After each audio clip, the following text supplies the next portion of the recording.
Right now, if you upload an ECG to ChatGPT or Gemini, it'll give you a confident diagnosis.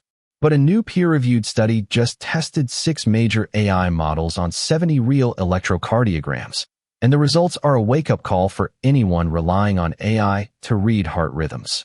Here's the appeal. You take a photo of a 12-lead electrocardiogram, upload it to ChatGPT, Gemini, or Claude, and ask, what rhythm is this? Is there atrial fibrillation? Is the ST segment elevated? In theory, these vision language models could bring expert-level ECG interpretation to any clinician with a phone.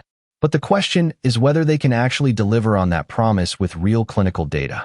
Published June 3, 2026 in the Journal of Medical Internet Research, Soubh and colleagues from the University Medical Center in Germany tested 6 generalist vision-enabled large language models: ChatGPT 5, ChatGPT 4, Gemini 2.5, Copilot, Claude Sonnet 4, and Claude Opus 4.1 on 70 de-identified real-world ECG images.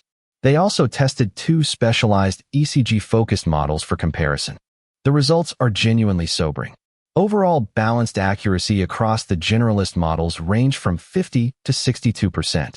ChatGPT 5 performed best at 62%, but took a median of 276 seconds to respond.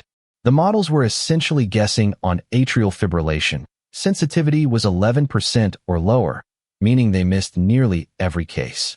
ST segment deviation sensitivity was below 25% across all models. Agreement with expert interpretation was poor to fair.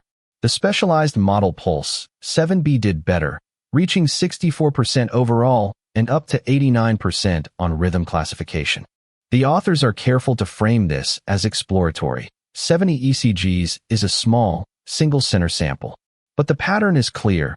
Generalist vision language models are not reliably detecting the ECG findings that matter most clinically. Missing atrial fibrillation is not a minor error.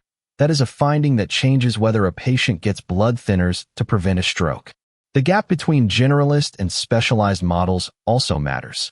This is a domain where purpose-built tools still significantly outperform off-the-shelf AI.